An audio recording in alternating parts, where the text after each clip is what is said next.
This week, based on our discussion and the materials that we covered,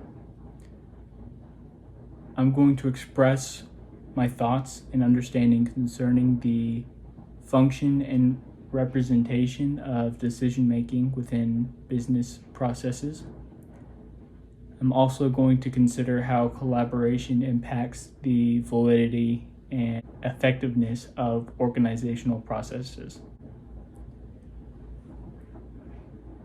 So when making decisions in a business, that determines the direction the business is going. Whenever you make a decision and it points you towards a direction that you're trying to get to, that starts creating a track record. So whenever you have collaboration, it's a lot easier because it's a group of people or a group of organizations that are coming together to get something done. And people are going to go on board with it because they're the lone person out. They're the one who's like, okay, I can get on board with this with everyone else, or I can just be stubborn and not do what I'm told to do. But whenever it's just one person, when you're not collaborating,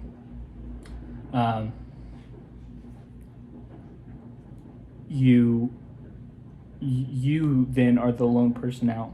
People start to question you, like, why should I listen to you? If you don't have a proven track record of your effective business styles and your effective systems in place already, people aren't really, they're going to test you. They're going to make sure you know what you're talking about. If they don't know, if they're not on board, it's not going to work out very well.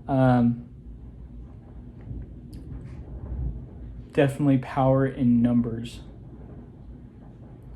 Whenever making a decision and you bring in your team of managers, you're able to come up with an idea. You have more brains going in thinking about what you're trying to accomplish, and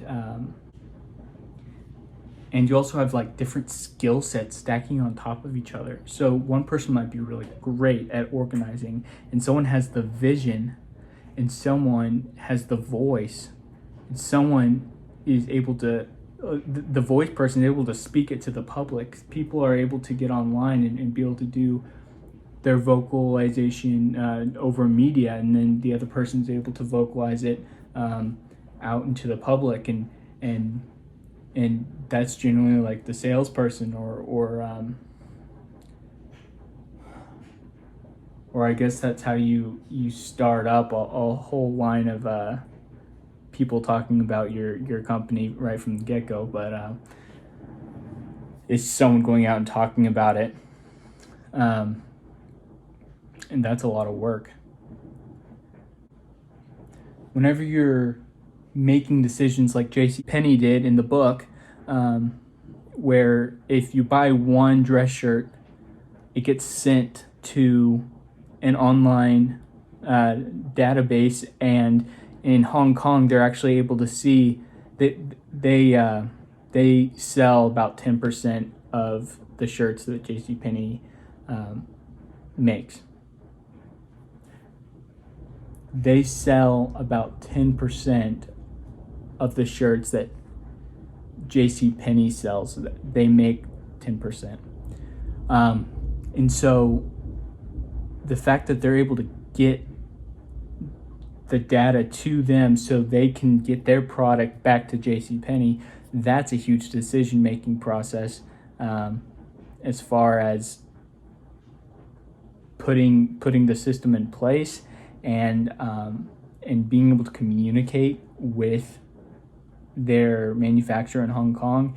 That's, instead of just like a district manager with a whole bunch of assistant managers, you have a business with the manufacturers, and that's a huge deal as well. And you also have the people who are shipping it over, there's just this huge system in place on a larger scale, and with all that put together, you have a flowing system, and people are on board with that. Whenever you have a group of people, if it's one person, it's a little more hard. It's a little more difficult. So yeah, that's kind of my thought process there. I hope I answered the question effectively, and thank you. That's it.